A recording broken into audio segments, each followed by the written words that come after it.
بكم في حلقة جديدة من برنامج ناس الملاح. الحلقة ديال اليوم مختلفة على الحلقات السابقة.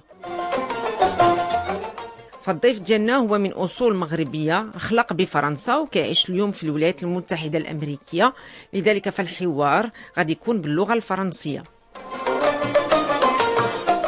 كيف ما كنعرفوا جميع فالمغرب عنده جالية كبيرة من المواطنين ديالو كيعيشوا في الخارج، ومن بين هاد المغاربة اللي كيعيشوا في بلاد المهجر كنوجدوا المغاربة اليهود. الضيف ديالنا ازداد بفرنسا لكنه من أصول مغربية لأن الوالد ديالو خلق بمدينة فاس. الضيف ديالنا هو دافيد سيريرو، مغني الأوبرا الشهير، ينتمي لعائلة كبيرة هي عائلة سيريرو اللي كانت معروفة بكبار الحاخامات ديالها في مدينة فاس. دافيد سيريرو عمره 37 سنة، هو ممثل ومغني محترف للأوبرا والكوميديا الموسيقية والجاز. حائز على دبلوم من كونسرفاتوار ريمسكي كورساكوف من مدينة سان بطرسبورغ بروسيا. في سنة 2006 انطلقت مسيرته كممثل محترف في المسرح الدرامي، حيث أدى أدوار لأشهر روائع المسرح الدرامي والأوبرا في أوروبا والولايات المتحدة الأمريكية. وفي سنة 2015-2016 في نيويورك قام بأداء دور شيلوك من مسرحية تاجر البندقية لشكسبير، ولعب أيضا دور أوتيلو.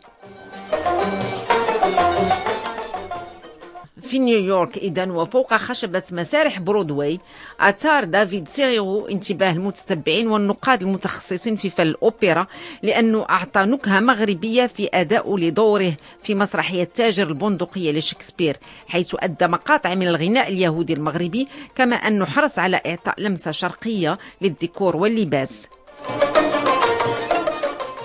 دافيد سيريرو أحيا أكثر من 1000 حفل موسيقي في جميع أرجاء العالم، وأدى أدوارا في أكثر من 100 فيلم، كما لعب في عدة مسرحيات للكوميديا الموسيقية والأوبرا والمسرح الكلاسيكي. شارك دافيد سيريرو في تنظيم وإحياء عدد من الحفلات الموسيقية في العالم لمساعدة المنظمات الإنسانية من بينها اليونيسيف. في شهر يناير الماضي التقينا مغني وممثل الأوبرا العالمي دافيد سيريرو من اللي جاء لإحياء حفل موسيقي في مدينة الدار البيضاء. في هذه الحلقة دافيد سيريرو غادي يحكي لنا الطفولة ديالو وشغفه بالموسيقى والأوبرا منذ الصغر، وغادي يتكلم لنا على علاقته بالمغرب. للإشارة فإن الفواصل الموسيقية لهذه الحلقة هي كلها مقطوعات متنوعة من أداء دافيد سيريرو، مقطوعات من فن الأوبرا وموسيقى الجاز. في بداية هذه الحلقة دافيد سيريرو فاجأنا بأدائه للنشيد الوطني المغربي، على الرغم من أنه ما كيتكلمش العربية الدارجة، فهو حرص باش يحفظ النشيد الوطني لأنه رمز الانتماء لهذا الوطن. معنا اليوم لو باريتون دافيد سيريرو. من بتاخرور مشركانوار منترى السوداري وهمام مترى وهما اشتفي اللوطان ليل الأنوار نشردي دنيا ذكرى كل لسان بروحي بجسدي أبا فتاك لابانيداك في فمي وفي دمي هوا كتر نور ونار إخوتي أيام ليل السيام نشردي دنيا عنا ونايا بشيا الله الوطن المليك.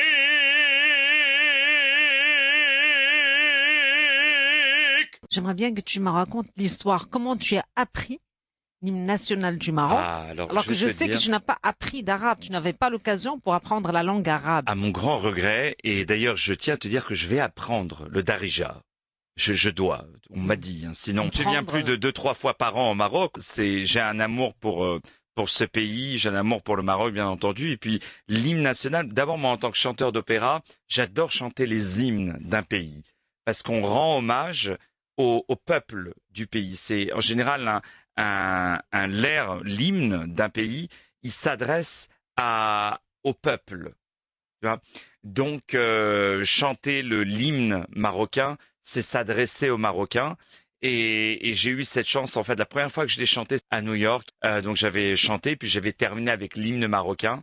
Et après, donc la vidéo a été vue, je sais pas combien de milliers de fois sur Facebook. Un chanteur d'opéra chante l'hymne marocain, et en plus chanteur juif marocain, mais marocain tout court, parce que je me sens marocain avant d'être quoi que ce soit. Et après, Lala Djoumala, l'ambassadrice du Maroc aux États-Unis, m'a invité pour chanter. Et après, c'est devenu ma petite signature de chanter l'hymne marocain. Ça m'a toujours porté chance de chanter cet air. Ton prénom et ton nom de famille. Ton prénom, c'est David. David.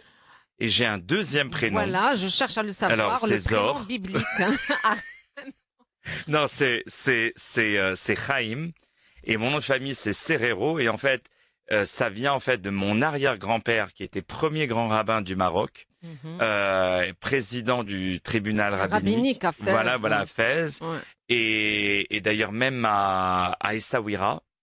Et en fait, lui, il s'appelait Chaim David Serrero. Chaim Daoud Serrero. Voilà. Ça, بالدارجة المغربية, on dit Chaim David Daoud. Daoud. Chaim Daoud Serrero. Et le nom David vient de Daoud. Je crois que c'est Daoud. Hanavi, David. Exactement. Nom de famille Serrero, on sait très très bien que c'est le nom d'une grande famille de rabbins originaires de la ville de Fès. De Fès, absolument. Ouais. Oui, raconte-moi un petit peu. Parle-moi de cette famille de rabbins Serrero. Ouais, en fait, c'est vraiment venu de.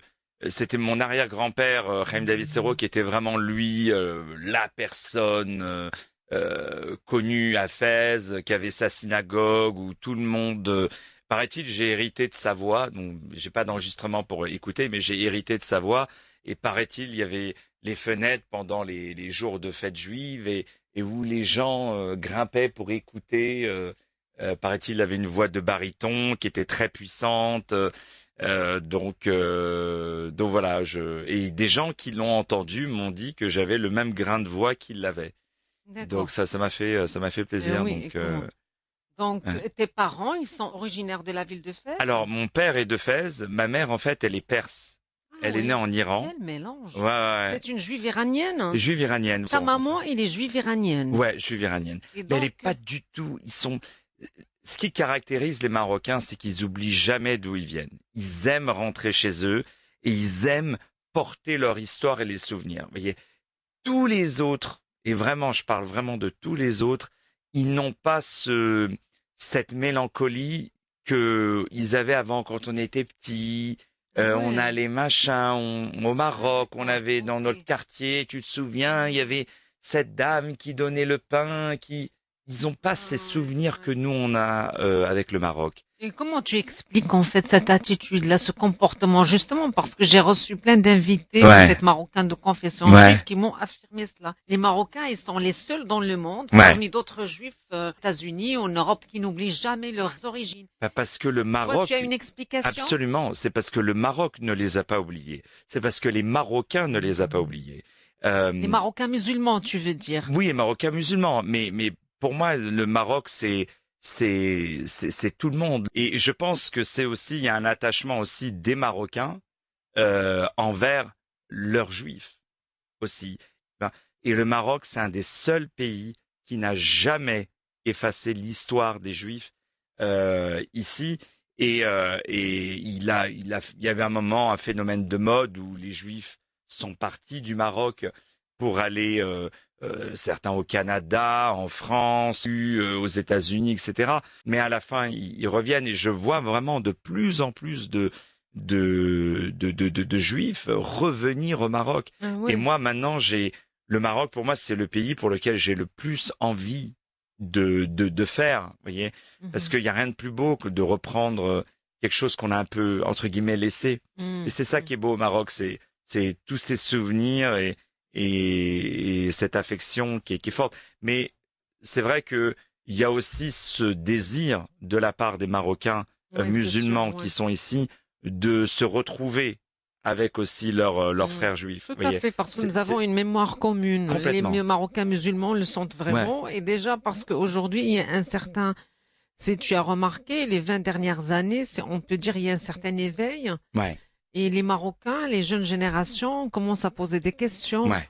Oui, les Juifs, ils étaient là, ils sont partis. Pourquoi ils sont partis? Ouais. Puis après, surtout qu'avec la création et la naissance de plusieurs institutions juives, ouais. dans le but de préserver la mémoire, la culture juive du Maroc. Ouais.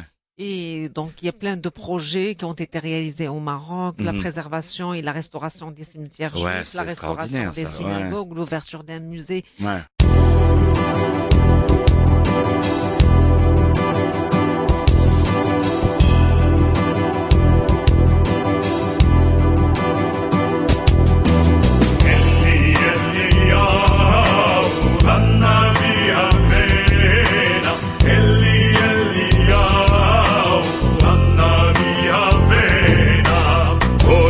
Dom יכבו, נבש וקיבו, לא שכב ליבו, גם לא רעשנה.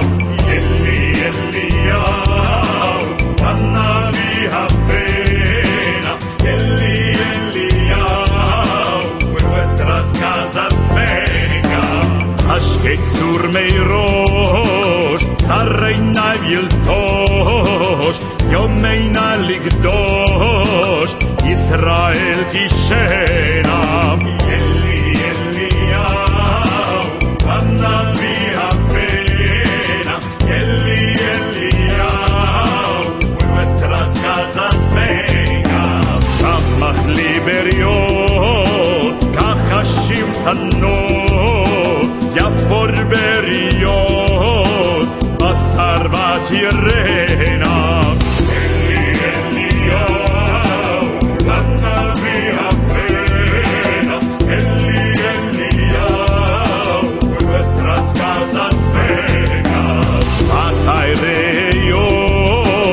ישאר קוריאות, לכולך נוסעות, כולן בתפשנה.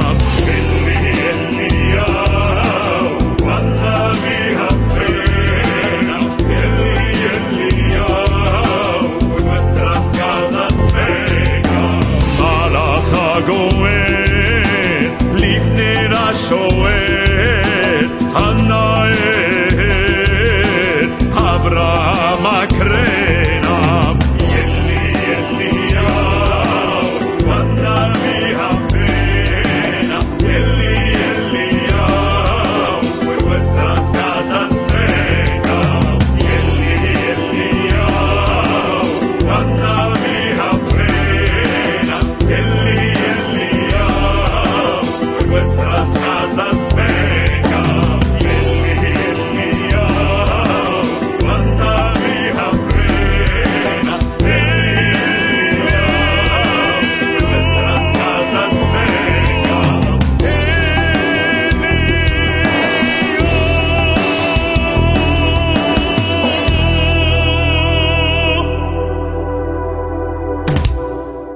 Revenons à Serrero. Voilà. Non, revenons à ton papa. Il est né à Fès. Il est né à Fès, ouais. Et à quel âge il a quitté Fès ou bien le Maroc? Il a quitté, écoute, de mémoire. Et pourquoi? 75, un truc comme ça. Il était déjà marié ou bien avant son mariage? Non, il a rencontré ma mère après. Donc il a rencontré ta maman à Paris, en France? Non, alors après, mon père est parti de Fès. Dans les années 70? Dans les années 70, je crois que 75, un truc comme ça.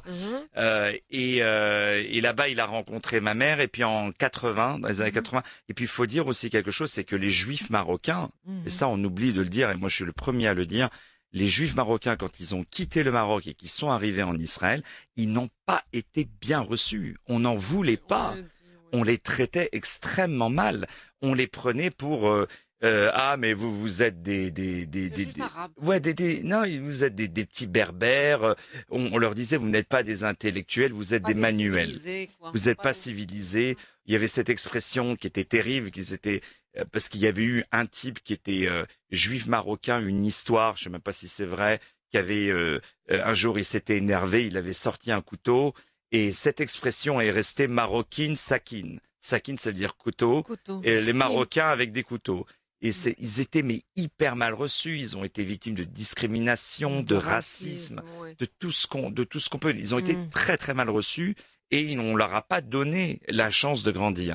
Et la plupart ne sont pas restés très longtemps. Ils sont restés l'équivalent de 2-3 ans, 5 ans, je crois dans le cas de mon père. Et après ils sont venus en France ou au Canada parce que ils n'ont pas été reçus. Il y avait des juifs ashkénazes qui étaient là-bas, qui se prenaient pour des grands sages, des grands intellectuels, etc., dont certains étaient, mais pas tous. Et puis, il y a eu ce clash, parce que c'était la première fois que des juifs ashkénazes et des juifs séfarades se rencontraient, parce qu'il n'y en avait pas au Maroc. Donc, c'était le choc des cultures. Ah, c'était vraiment le choc des cultures. Beaucoup ont regretté le Maroc. Donc, ton papa, il a quitté le Maroc, il est reparti en France. Il est reparti en France. Donc, une fois en France, il a fait ses études là-bas, il a travaillé. Ah, il avait déjà fait, il a pas fait le pauvre, voilà. D'accord. À l'époque, et donc, toi, tu es né en France. Moi, je suis né en France. Tu n'es pas né au Maroc. Non, malheureusement, non. Non, je suis né en France. Et voilà, mais j'ai eu une enfance vraiment à la marocaine, élevée dans la culture marocaine, avec les djellabas, Le Maroc était toujours présent il était toujours, et il le sera toujours. Et toujours, on avait cette prière pour Sa Majesté, que Dieu l'assiste, toujours, notre roi, et je dis notre roi vraiment, je préfère honorer, voilà, le pays, à mon niveau, mais le Maroc a toujours été présent dans la cuisine, dans les fêtes, il y avait toujours les aînés. Qu'est-ce que tu as appris de marocain? Parce que là, tu me disais, ton papa est marocain, ouais, et ta maman est iranienne. Il y avait aucune culture iranienne. Aucune culture iranienne. Il est absent de la maison. Qu'est-ce que tu as appris d'iranien de ta maman? Rien, le riz avec le riz et le safran. Voilà, c'est tout. C'est vrai. Ouais. Et vraiment. Donc, il y a beaucoup plus la présence de la culture de ton papa. Mais tu ne peux pas battre. Comment tu expliques ça? Écoute, parce que généralement, c'est la femme qui est... Ouais, mais tu ne peux pas battre la culture marocaine. Ah là, ça, la culture marocaine est trop envahissante. Mais je dis ça dans le bon sens du terme. La culture, parce que elle reflète la générosité des Marocains. Il n'y a pas plus généreux qu'un Marocain. Tu vois, elle est tellement forte. Elle est tellement... présente. Tu mets 10 personnes, enfin l'un à côté de l'autre. Il y en a un qui est marocain. Tu sais pas qu'il est marocain. Et ben tu vas regarder que cette personne-là.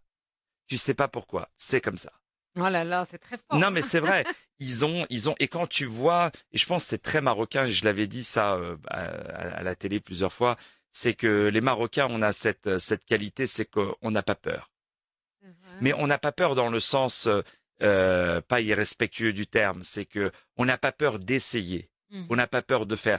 Pour ça que et plus on nous dit il y a une barrière, plus on y dit justement, ah bon, il y a une barrière, c'est pas vrai. Je suis plus intéressé à sauter cette barrière que même de passer, de prendre à gauche et de passer derrière la barrière. C'est toujours ce petit mélange entre ce mix entre ce qui est possible et ce qui est impossible. Puis toujours, en fait, tu reviens au Maroc avec ton papa. Ouais. Chaque année, non? Non, alors j'ai eu un grand moment où j'étais pas rentré au Maroc pendant presque 10 ans. La première fois que tu es venu au Maroc était à alors j'avais quel âge? 16 ans. 16 ans. 16 ans. Tu es venu avec ton papa, ta maman, toute la famille. On l'a fait en voiture depuis. C'était l'époque. On parle. Il y a 21 ans. On traversait l'Espagne après le bateau.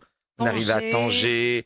Et après, on descendait, on l'a fait pendant un Fès, mois. La première fois. On était à Fès, on était à Mohamedia aussi, on était à Casa, à Marrakech. Donc partout un petit peu. Partout, ouais. Je crois, il y a que Agadir, je crois qu'on n'a pas fait parce qu'on était en août, il faisait trop chaud. Ouais. Je crois que c'était ça.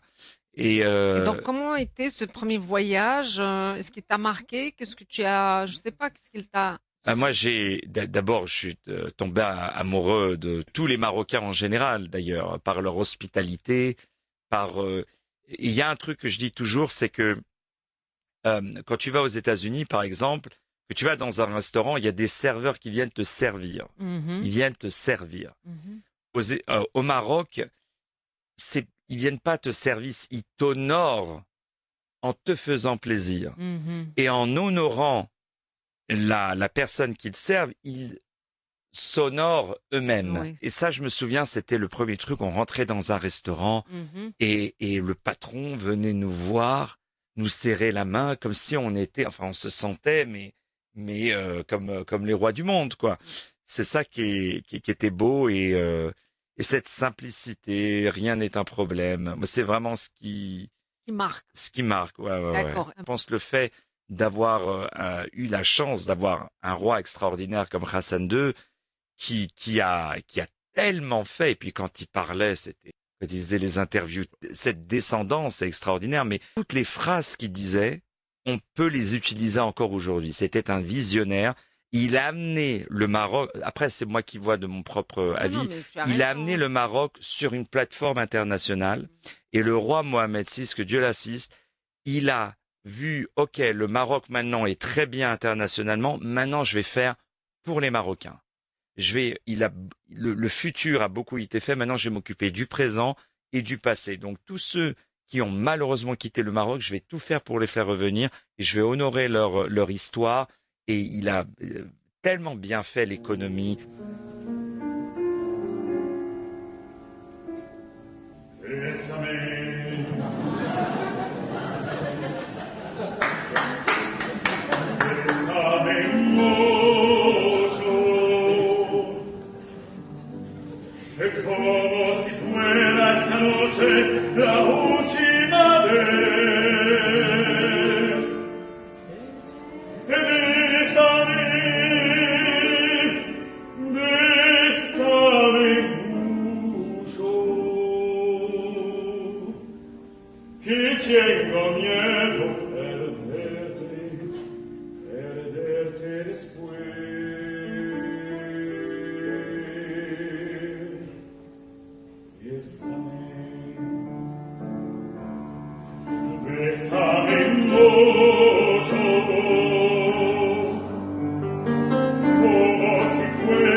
dis-moi là, revenons aux Marocains qui reviennent, en fait, les Marocains à l'étranger. Là, on a constaté ces dernières années, il y a eu un grand retour qui continue toujours. Beaucoup de Marocains de confession juive viennent au Maroc.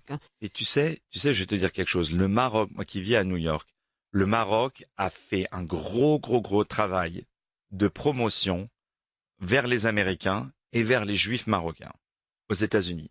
Tu es né à Paris, tu as fait tes études à Paris, et puis après, tu es parti aux États-Unis pour faire tes études supérieures. Alors, je suis parti... Qu'est-ce que tu as fait comme tes études, en fait? Qu'est-ce que tu as étudié? Moi, ça a toujours été la musique, donc à l'âge de...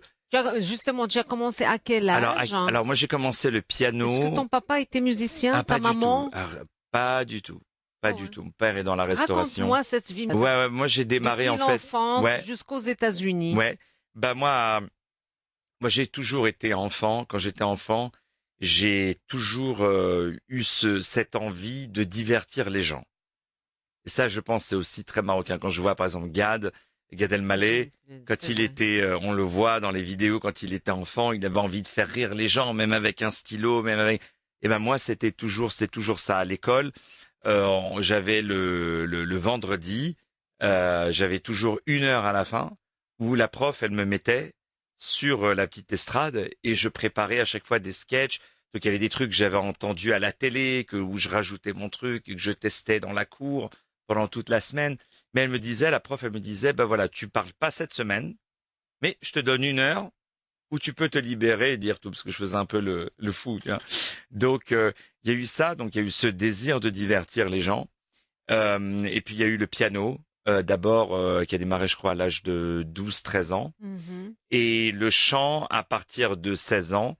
Et à l'âge de 15 ans, j'ai fait des études de cuisine. Parce que mon père, qui est dans la restauration, il me disait, écoute, la musique, c'est pas un métier. Ça, c'est très marocain. C'est pas un métier. C'est pas un métier. Faut que tu aies un vrai métier. Travaille dans la cuisine, tu as un vrai métier. J'ai dit, d'accord, j'ai passé le diplôme, j'ai eu. Mais déjà, je prenais des cours de chant. Je faisais de la musique, etc. Et puis après, je suis parti à New York à l'âge de 18 ans. Je suis resté 3 ans, où là-bas, j'ai vraiment appris la musique, le théâtre. L'initiative de partir. Oui, j'ai toujours été attiré par les États-Unis. Toujours, la culture. Pas vraiment les États-Unis, New York surtout. Ça a toujours été ma ville. Et après de New York, au bout de 3 ans, donc j'avais déjà découvert l'opéra à New York. Et le théâtre, j'étais fasciné par les Russes et par la culture russe. Et j'ai dit, je suis allé en Russie, à Saint-Pétersbourg, sans connaître qui que ce soit. Ça, c'est très marocain. Partir, on verra sur place. Mes parents, quand ils partaient en vacances, on prend l'avion, quand on arrive, on ira trouver un hôtel, Moi, maintenant, si c'est pas réservé, si je sais pas où je vais, si le programme est pas machin, je dors pas, tu vois. Et donc, il y a cette foi marocaine. Quand on va trouver, t'inquiète pas. Combien de fois on a dormi dans le parking de l'hôtel parce que tous les hôtels étaient pleins. Donc, il y a toujours eu ça. Non, mais il y avait ça. Et puis, et après, je suis parti à Saint-Pétersbourg où là-bas, j'ai d'abord auditionné au conservatoire. J'étais d'abord au conservatoire de Saint-Pétersbourg pendant 6 mois. Et après, j'ai été pris par le grand opéra, le théâtre Mariinsky de Saint-Pétersbourg. Où j'ai démarré un peu en tant que stagiaire en quelque sorte, où j'ai appris, voilà, j'ai perfectionné plein de choses, j'ai travaillé beaucoup, j'étais à l'Académie des jeunes chanteurs du Mariinsky. Et après, vu que c'était vraiment une très grande carte de visite, parce que j'étais le premier non-russe à y être engagé, donc j'avais un petit peu cassé les codes. Après, grâce à ça, j'ai commencé à être invité un peu par des concours, j'étais commencé à être invité pour jouer des rôles, etc. Et puis de rôle en rôle, comme ça, la carrière s'est construite. Et puis après, arrivé en 2008, on m'a proposé de faire un concert et j'ai dit, je vais pas chanter que de l'opéra, je vais chanter aussi un peu des comédies musicales de Broadway, des chansons russes. Une chanson comme ça, une chanson comme ça. Et en même temps, je vais présenter des choses à ma manière. J'étais sans metteur en scène. J'ai dit, je vais faire à ma manière, un peu à la marocaine, où je m'adressais au public directement. Et ça, c'était un petit peu nouveau, le concept, parce que les récitals d'opéra, c'était quelque chose où on n'applaudissait pas entre les airs forcément. C'est quelque chose un petit peu de froid. Et à la fin, il y avait peut-être un petit mot, une phrase qui était dite au public un remerciement, un truc comme ça. C'est-à-dire que moi, j'arrivais, mesdames et messieurs, bonsoir, comment allez-vous? Je suis très content. Alors, je vais démarrer par cet air de l'opéra Carmen. Voilà. J'arrivais un peu, donc j'avais cassé un petit peu. Tu impliquais un petit peu. Ouais, le public, je les faisais chanter sur des airs d'opéra. Oui. Je leur apprenais un petit bout de l'air et ils chantaient avec moi. Ça, c'était un truc qui avait jamais été fait. Donc j'ai révolutionné un peu cette façon. C'est un grand mot, mais j'ai un peu changé. Tu as imposé ton propre style. Voilà. Et ces spectacles signatures, j'en ai donné à plus de 1000 aujourd'hui. Et en tout, des concerts, j'en ai donné presque 2000. Et si j'étais riche,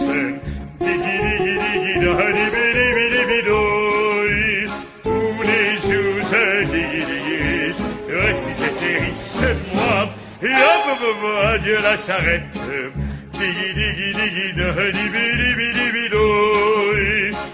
si j'étais riche,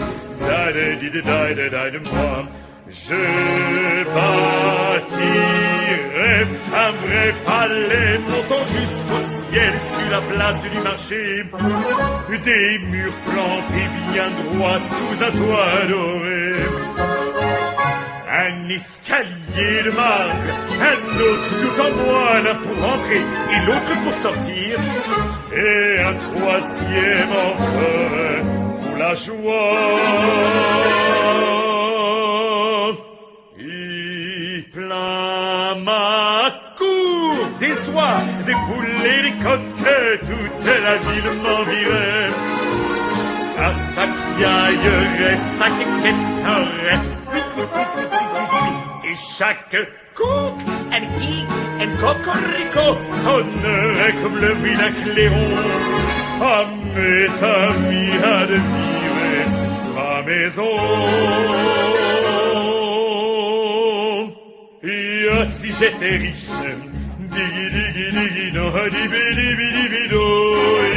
et tous les jours je dis, et si j'étais riche, moi, et adieu la charrette, et si j'étais riche, moi, je vois déjà ma femme belle comme une gironde avec un double menton, nous faisant manger tout ce qui lui plaît. Je la vois se pavanant avec sa robe à crème. Oh mon Dieu, quelle dignité! Même quand elle dispute les valets. Les plus grands bonnets de la ville me feraient des coups. Ils me demanderaient conseil, comme un Salomon le sage. Excusez, Rabicéro, pardonnez, Rabicéro, les problèmes à poser au grand rabbi. Yabo boy boy, yabo boy boy. Que je dise blanc, que je dise noir, il faudra bien me croire. Quand t'es riche, t'as toujours raison. Si j'étais riche, j'aurais enfin tout le temps d'aller prier à la synagogue. Assis au premier rang, je verrais bien. Et je discuterai la loi avec les anciens, au moins 7 heures par jour, dans la réflexion et dans l'amour. Et si j'étais riche,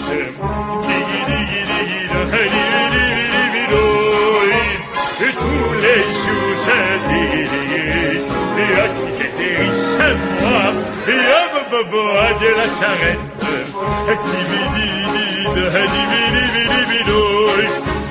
Dieu qui fit le ciel et les étoiles, est-ce que ça t'aurait donné du mal?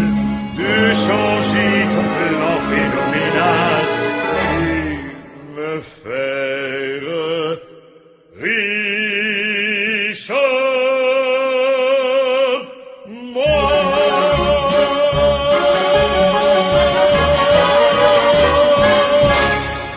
Alors au Maroc, j'ai pas joué beaucoup. Quand je suis venu, j'ai joué 2-3 trucs, 2-3 airs, mais la dernière fois c'était à Marrakech, au congrès des Juifs du Maroc, et où j'ai eu l'honneur de chanter. Il y avait le ministre de la Culture, Monsieur Berdugo, il y avait beaucoup d'autres mondes, et j'étais très très honoré de chanter l'hymne marocain. Et là encore, il y a toujours cette fierté du Maroc quand on est l'un des leurs. Et la vidéo a été partagée mais des milliers de fois. De cette soirée là-bas. Ah ouais, la vidéo où j'ai chanté l'hymne, elle a été partagée de partout. Il y a eu des dizaines d'articles où les gens disaient, c'est oh là, un chanteur marocain, un chanteur d'opéra marocain qui chante l'hymne, et chanteur d'opéra juif marocain qui chante l'hymne marocain. Et de chanter, il y a cette très belle photo que j'ai où je chante l'hymne, derrière moi. Dans le fond, il y a le drapeau marocain qui vibre, et entre le drapeau et moi, il y a le ministre de la culture marocaine. Et ça, je trouve que c'est une image qui est tellement belle. Ouais. J'ai eu la chance de monter des spectacles où là aussi j'ai mis ma propre signature, de reprendre des classiques. Ça va de Shakespeare, en passant par Cyrano de Bergerac, en passant par des opéras. Mais là aussi, j'avais cette envie, et je pense que c'est très marocain, d'expliquer aussi, en disant, vous savez, moi, au début, l'opéra, je crois que c'était un gâteau, baryton, je crois que c'était un poisson. Tu parles de tes origines marocaines dans tes opéras, oui, complètement, complètement, mais 2000%. Oui, et tu chantes toujours en plusieurs langues. Quelles sont les langues que tu maîtrises? Alors, français, je parle 5 langues. Français, anglais, italien, hébreu et russe. Pas d'arabe. Pas encore. Mais je veux apprendre le darija, ça c'est un des premiers trucs que je vais faire. Et j'ai commencé un petit peu à comprendre des mots par-ci par-là. Au début, on me parlait, vraiment j'étais perdu, mais maintenant j'ai 1 ou 2 mots. Mais ce qui est bien quand on parle au Maroc, c'est qu'il y a beaucoup de mots français. Et avec les mots en français, on comprend tout ce qu'il dit, tu vois. Ça fait combien d'années que tu es aux États-Unis? Alors, les États-Unis, ça va faire, 17 ans. 17 ans, à savoir qu'entre-temps, je suis retourné aussi en France. Et puis là, ça fait 4 ans où je me suis réinstallé pleinement aux États-Unis. Ah oui, d'accord. Et peut-être le fait d'être aux États-Unis, je sais pas, je ne me suis jamais senti autant marocain. Ah oui. Là. Donc, et je pense qu'aujourd'hui, plus ça va, et plus je me sens proche des Marocains juifs et musulmans. C'est aussi l'âge, hein? Ouais, c'est aussi l'âge. On revient toujours, peu importe où tu vas, tu reviens toujours là où tu viens. Si un homme, quand il dit un homme, c'est un homme ou une femme, mais si un homme ne sait pas d'où il vient, s'il ne peut pas regarder sur son passé, il peut pas avancer. Tout à fait. Ouais, et ça, c'est vrai. Ouais. Et à un moment, j'avais eu l'impression, pas d'avoir tout fait, j'irais pas dire ça, mais où j'avais l'impression où je tournais un peu en rond dans ma vie. Et je me suis souvenu de ce qu'il m'a dit, j'ai regardé vers mon passé, vers le Maroc, et là, j'ai eu cette communauté marocaine qui m'a ouvert les bras. Le Maroc, je viens toujours. J'ai joué là à Montréal, je suis venu toujours. Voilà. Ça, c'est ta maghrébite, ce qu'on dit, on dirige un marocain. Ouais. C'est ta marocanité là qui mais complètement. est présente. Tu es marocain de confession juive. Dis-moi, quelles sont les fêtes religieuses juives qui t'ont marqué, qui ont marqué ton enfance? Ah, la Mimouna. La Mimouna, d'abord parce que je pense qu'elle représente tellement bien la culture marocaine, avec ses tables, avec 150 000 gâteaux décorés, tout le monde avec le caftan, les gens rentrent, ça va, on rit, on sait même pas qui est là, les gens, ils vont machin. Un jour, je me suis retrouvé dans une maison, dans un appartement où j'étais même pas invité. En France, là, lorsque tu étais en France. Que j'étais en France, parce que c'était un grand appartement et quand tu sortais de l'ascenseur, tu avais 2 portes, une à gauche, une à droite. Et moi, il y avait une porte qui était ouverte où il y avait la Mimouna. Je me suis dit, c'est là. Je suis rentré, ça va, vous allez bien. Et à un moment, je dis, mais elle est pas là. Je dis le nom de mon amie. Non, elle habite en face. Après, Je suis parti en face, j'ai sonné. Chez les voisins. J'ai sonné et on a rigolé de cette histoire pendant des années. Et donc ta maman qui est iranienne, c'est elle qui présente, qui dresse la table. Non, on allait surtout chez ma tante, qui elle prépare du côté de mon père, hein, parce que du côté de ma mère, je voyais pratiquement pas. Qu'est-ce qu'il a appris ta maman de marocain? Oh, bah, elle a un peu à refaire la nourriture. Au niveau des traditions, des fêtes juives à la marocaine. Ouais. Oh, bah, il y avait pas, bon, on est très traditionnel, enfin, moi, je suis très traditionnaliste, on n'est pas très, très religieux. Mon père, lui, vient d'une famille un peu plus religieuse, donc il connaît les prières, il connaît toutes les traditions. Donc, moi, j'ai plus hérité de ma mère, vous voyez, un petit peu plus cool. Mais, moi, ce que j'aime dans toutes ces fêtes, et je pense que c'est vraiment la valeur des fêtes, c'est de se retrouver tous ensemble, c'est de faire quelque chose. Et à la fin, on se souvient pas qu'on était en vacances là-bas, on se souvient de ça, de ces repas. Et c'est ça aussi, le Maroc, je dis toujours, le Maroc, c'est passé, présent, futur. C'est que... Donc tu as la Mimouna, est-ce qu'il y a quelque chose d'autre, une autre fête, une autre tradition, après, une cérémonie? Ouais, non, bon après, il y a le henné. Les aînés, quand on a fait les bar mitzvahs, quand il y a un mariage, moi j'ai eu la chance d'avoir mon propre aîné. C'est un truc qui se perd un petit peu, parce que c'est vrai que les fêtes sont devenues tellement chères à faire, les traiteurs, les locations de salles, etc. Donc en général, les gens maintenant, ils font le mariage et à la fin, ils font un petit bout de henné marocain. Mais les Marocains font vraiment le henné, ils tiennent au henné, ils sont attachés au henné.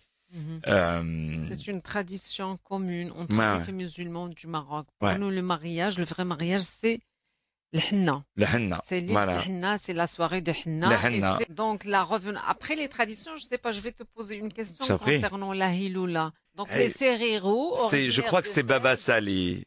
Baba Salé, dans la région de Rachidia, dans le sud du Maroc. Ouais, je crois. C'est ça? Je crois que c'est ça.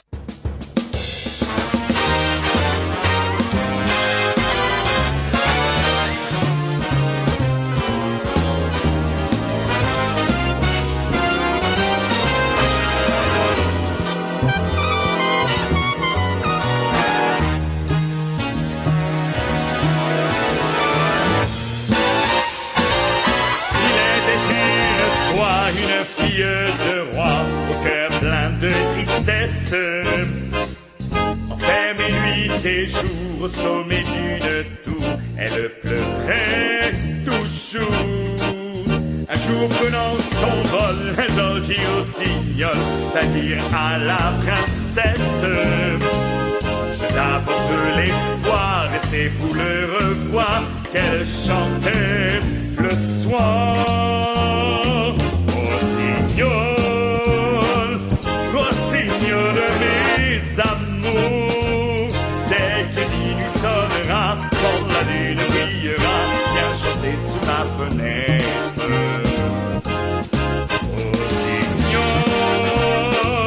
Rossignol de mes amours, quand ton chant s'élèvera, mon chagrin s'envolera, et la nuit viendra peut-être.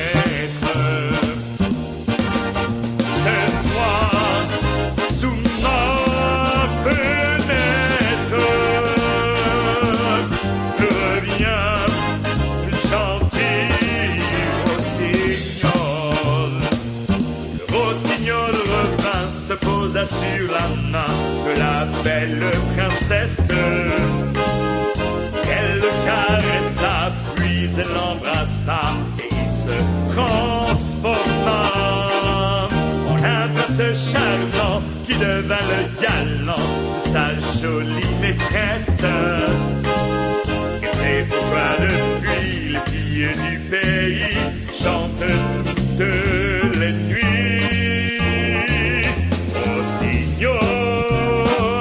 Rossignol de mes amours, dès que minuit sonnera, quand la lune brillera, viens chanter sous ma fenêtre.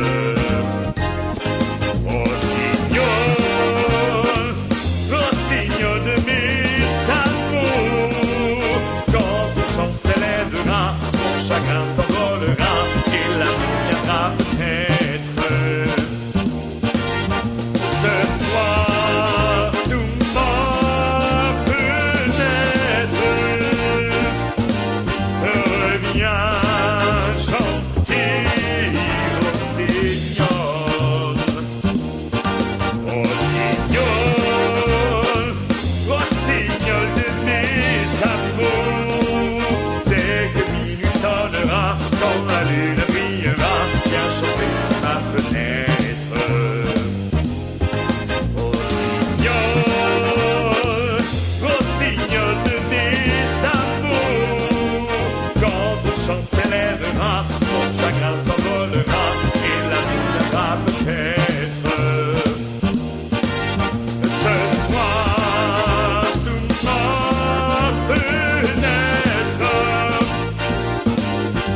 parlons maintenant de l'avenir. Ouais. Dans l'avenir, est-ce qu'il y aura toujours des Juifs au Maroc? Toujours.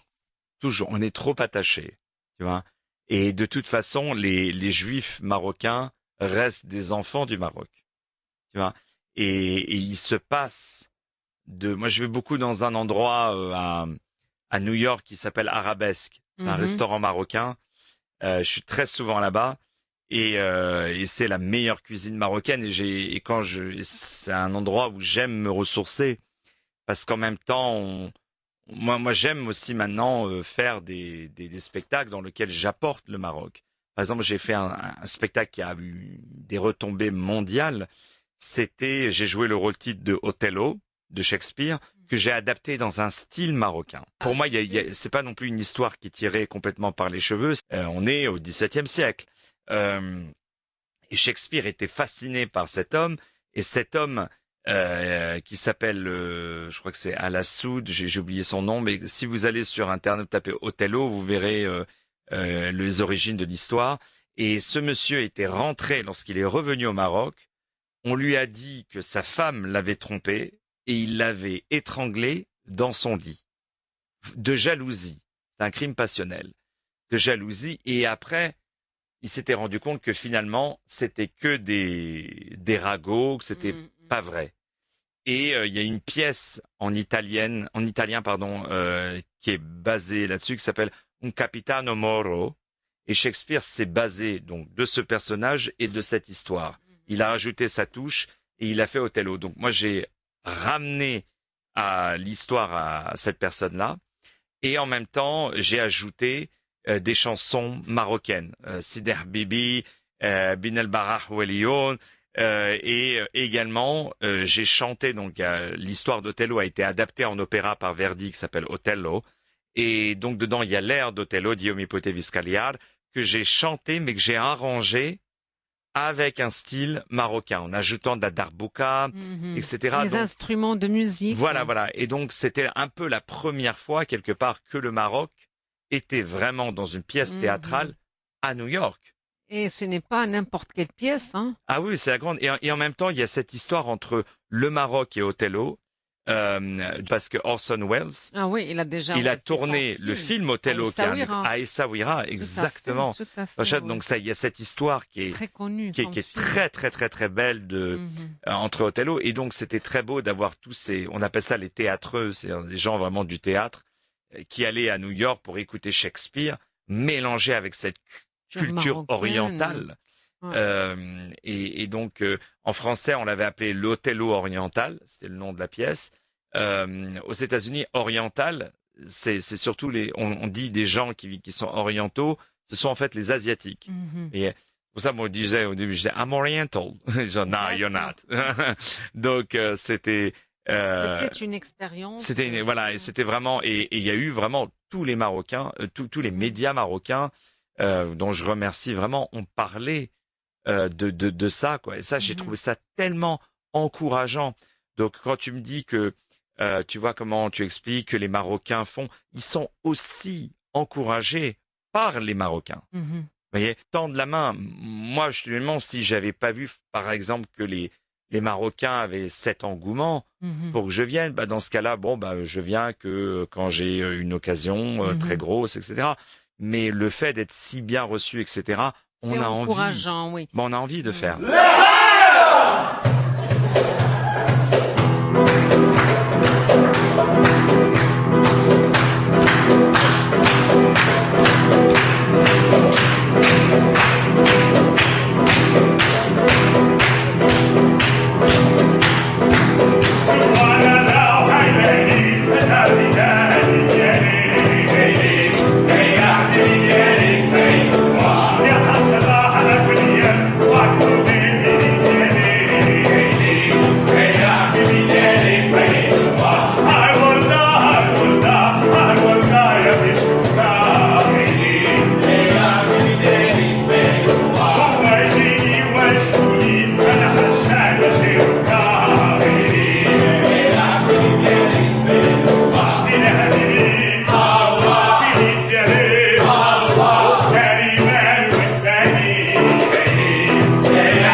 David, est-ce que tu comptes pas refaire ou bien rejouer cette pièce de théâtre Othello ici au Maroc? Mais j'allais te dire ça. Non seulement j'ai envie de faire ça. Entièrement en arabe, avec de la musique. Ça va être dur pour moi de jouer. Déjà, Othello en anglais, c'était déjà très dur à apprendre. En plus, Shakespeare, parce qu'il a quand même le rôle de Othello, c'était quand même 2700 lines, 2700 phrases quand même à apprendre.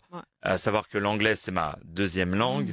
Donc, j'ai dû apprendre. Bon, j'avais fait d'autres rôles avant de Shakespeare. J'avais fait Shylock du Marchand de Venise. J'avais fait les rôles de Richard III que j'avais enregistré. Donc, j'avais fait déjà beaucoup de Marc Antony, de Jules César, etc. D'ailleurs, j'ai fait Roméo et Juliette, là, j'ai le rôle de Roméo. Mais non seulement j'ai envie de faire ça, mais j'ai envie vraiment de créer même un festival d'opéra à Casablanca, peut-être même à Marrakech aussi. J'ai envie d'aller au conservatoire de Casa et, entre guillemets, d'amener l'opéra. Bon, ils ont déjà l'opéra, mais d'amener en même temps, de prendre des talents du conservatoire et de les faire jouer. Et parce que ce que le Maroc a besoin, ce sont des opportunités. Le talent, ils l'ont. Donc là, voilà, tu lances un appel. Ah, mais plus qu'un appel, je les supplie. Moi, j'ai tellement pas honte de demander, de supplier. J'ai tellement pas honte. J'ai tellement pas honte de dire, je vous en supplie, aidez-moi, s'il vous plaît. Parce qu'à la fin de la journée, aujourd'hui, c'est moi qu'on voit. Et donc, moi, je préfère avoir l'honneur d'exercer mon art en face de gens que d'avoir cette fierté et d'être chez moi à rien faire. Donc c'est vraiment, je supplie n'importe quelle organisation de me laisser venir faire des choses pour le Maroc. Je travaille beaucoup maintenant avec le CCME, qui est le Conseil de la communauté marocaine à l'étranger. Voilà. Oui. Et donc voilà, je leur ai dit, vous avez besoin de moi pour parler du Maroc, mais je suis là. Donc là, en quelque sorte, c'est ton rêve pour le Maroc dans l'avenir. Il y avait le rêve américain que maintenant, grâce à Dieu, alhamdoulilah, j'ai fait, que j'ai réussi à conquérir, où j'ai du travail 3-4 ans à l'avance, où j'ai la chance d'avoir des théâtres à New York qui me donnent les clés, qui me disent, écoute, fais ce que tu veux, n'importe quelle pièce, n'importe quelle œuvre, on te suit, n'importe quel opéra. J'ai la chance d'avoir beaucoup de collègues qui m'estiment, beaucoup d'artistes avec qui j'ai la chance de travailler, qui m'estiment, beaucoup d'artistes que j'engage, qui me donnent envie de faire encore beaucoup de choses. Je reçois un amour inconditionnel de la part de tous les artistes avec qui je travaille. Donc, quelque part, j'ai vécu, je vis ce rêve américain. Maintenant, moi, j'ai envie de conquérir le rêve marocain. Donc, tu as envie de donner quelque chose au Maroc. Ah, mais c'est même pas quelque chose. J'ai envie, tout ce que j'ai appris aux États-Unis, j'ai envie de le donner au Maroc. Ce que j'ai appris en France, tout ce qui m'a fait, parce que quelque part, des chanteurs, il y en a beaucoup. Tu as envie de transmettre un savoir, complètement, une expérience aux Marocains. Absolument. Et de leur montrer que c'est possible. Oui, justement, moi, ma question, moi, aujourd'hui, là, David, tu sens que tu as besoin de donner aux autres, ici au Maroc. J'ai toujours eu envie de donner, mais aujourd'hui, j'ai envie de donner aux Marocains. Aujourd'hui, moi, j'estime qu'on est là, chacun de son côté doit donner à ce pays quelque chose. Il faut pas attendre. D'ailleurs, là, ça me rappelle la phrase célèbre de Jean Kennedy. Le fait que tu poses cette question, c'est l'essence même de la réponse. C'est que c'est quelque chose qui ne peut pas s'expliquer. C'est quelque chose que, si tu l'expliques, c'est-à-dire, si tu sais pourquoi tu aimes quelqu'un, c'est qu'en fait, tu ne l'aimes pas. Si, par exemple, une femme peut dire, voilà pourquoi elle m'aime, parce qu'il est ci, parce qu'il a ça, parce que ci, parce que ça, c'est que peut-être, l'amour ne peut pas, parce que entre les Marocains et le Maroc, où c'est une histoire d'amour, il faut pas oublier, c'est que il faut pas non seulement penser avec la tête, mais il faut surtout penser avec le cœur. Je pense que c'est aussi une question d'âge. Je pense que c'est aussi une question de génération. C'est que moi j'ai 37 ans aujourd'hui, je pense que ceux qui ont 20 ans aujourd'hui, ils ont tellement l'habitude, on appelle ça en anglais les millennials, tu vois. Ils ont tellement l'habitude d'avoir tout de suite, entre Internet, entre les emails, etc., qu'ils ont plus la tradition de l'écrit, ils ont perdu la tradition de l'oral. Et ce qui vraiment définit les Marocains, c'est cette tradition de l'oral. Donc autrement dit, c'est pas, il faut pas attendre que le travail vienne vers soi, c'est à soi d'aller au travail et de créer les opportunités. Le Maroc est une terre d'opportunités. C'est vraiment un pays où il y a à faire et comme je disais, il faut utiliser vraiment parce que les jeunes c'est l'avenir. Donc aujourd'hui, faut aller dans les musées. Il faut créer surtout ouvrir des musées. Ouais. Hein? Donc justement là, avant de passer à ce volet culturel là qui concerne la préservation de la mémoire juive du Maroc, c'est parce que le Maroc aujourd'hui il est considéré comme le seul pays arabo-musulman qui déploie beaucoup d'efforts en fait pour préserver cette vie, cette mémoire juive. Et on est en train d'essayer par le biais par exemple de cette émission cette mémoire juive commune aux nouvelles générations marocaines de confession musulmane. Là, ma question, avant de passer à ce volet-là, et ça va être la dernière question, comment tu vois, David, toi, aujourd'hui, tu vois l'avenir des Juifs au Maroc? Fais le choix de rester au Maroc. Tu sais qu'il y a encore une communauté. Très, très belle communauté. Elle est petite, elle est réduite. Mais elle est très active. Elle est très active. Très active. Et il y a plusieurs institutions. Il y a toujours, il y a toujours la présence de plusieurs institutions juives. Les écoles, les clubs, les restaurants cachers. Exactement. Donc, il y a encore une vie juive. Oui. Donc, toi, David, oui, je sais que tu vis à l'étranger, mais comment tu vois l'avenir des Juifs au Maroc? Alors, moi, je vois un avenir grand, un avenir prospère, un avenir de paix, comme ça a toujours été le cas au Maroc.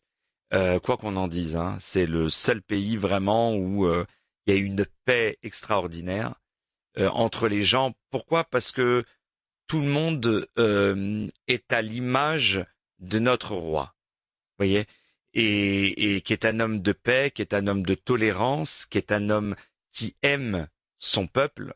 Je connais personne qui fait ça. Ouais. J'ai envie de te dire aussi, avant, parce que je sais que c'est la dernière question, je veux remercier vraiment Med Radio qui accepte d'avoir une émission comme ça, parce que c'est aussi grâce à ça. Je veux te remercier toi, tout ton travail. Je veux te dire aussi que j'ai la chance où j'ai pu mettre une collection d'art un petit peu de côté et je veux le dire et je le dis à la radio et tu confirmeras parce que je suis un homme de parole et je dis toujours oui. Après je réfléchis, je dis toujours quand je serai à la retraite, j'aurai le temps de réfléchir. Quand on me propose, je dis oui. Je vais donner une très très belle partie de ma collection d'art juive, judaïka, marocaine, je vais la donner au musée juif marocain. Moi, j'ai envie, et c'est comme ça qu'on peut contribuer, pour tous les Marocains du monde entier, que ça doit être comme une œuvre, vous voyez. Et je pense que le Maroc fait tellement pour les Juifs. C'est vrai, le Maroc fait tellement pour les Juifs. Je dis toujours, faut pas oublier aussi que quand les Juifs séfarades ont été chassés d'Espagne, le Maroc les a accueillis. Faut pas oublier aussi quand il y a eu la Deuxième Guerre mondiale que Sa Majesté Mohamed V a refusé de donner les noms des Juifs ici et a refusé de livrer. Je pense que le Maroc a aucune leçon à recevoir.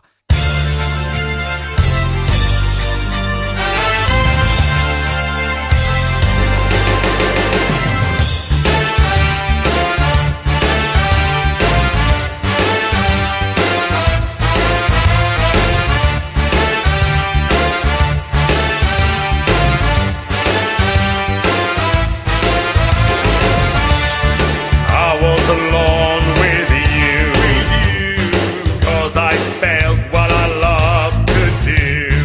I had enough of this, 'cause I tasted one taste.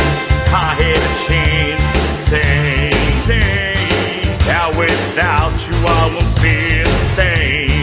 I wanted you to know that I need you in my sorrow. Well, I know that you care what I care. Without you on my heart, this is forever apart. Well, I know that you know that I care in my life.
Non, j'ai eu l'honneur là, il y a quelque temps de chanter donc à Casa et j'étais entouré de 2 artistes extraordinaires, Coco Diams et puis Ferdaous, qui est vraiment une chanteuse extraordinaire. Et voilà, avec un très très bel orchestre et c'était beau de chanter voilà le patrimoine commun. Voyez, et moi voilà, quand on m'a appelé pour participer à ce concert, j'ai dit oui tout de suite. David, هاد لا dernière question غنقولها لك بالعربية. قلتي لي حفظتي جوج الأغاني بالعربية هي أغاني مغربية. ماذا بيا تغني لي وحيدة ولا بجوج؟ Avec plaisir, ce que tu veux. بين البحويريون ليلا يا مخلام بيرا فرح مقروب عمري ما ننسان بين البحويريون ليلا يا مخلام بيرا فرح مقروب عمري ما نان عمري ما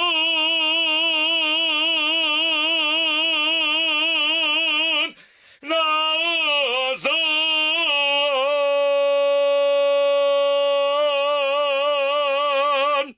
على الله خيلي دربي ديالي هيلين هيلي سيدي حبيبي فهنوما يا خسرة على كليم فاكتوني بيديالي هيلي هيلي حبيبي ديالي فهنوما هالوردة يا بشوكا هيلي هيلي سيدي حبيبي فهنوما سيدي حبيبي سيني ديالي وغزالي مان وانساني هيلي هيلي سيدي حبيبي فهنوما هيلي هيلي حبيبي ديالي فهنوام هيلي سيدي حبيبي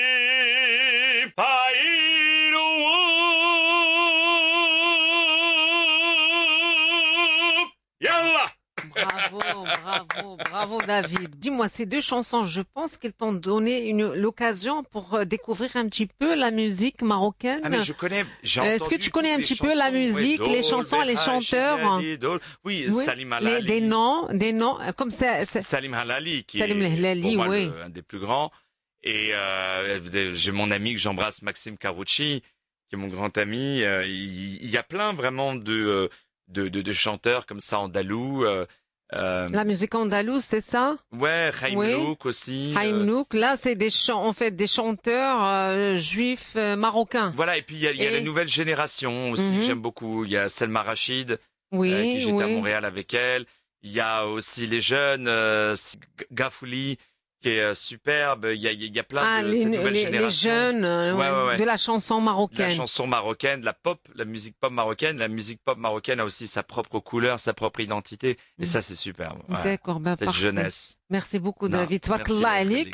Shukran bzaf. La يخليك. Tu es la يخليك. Merci beaucoup. Merci.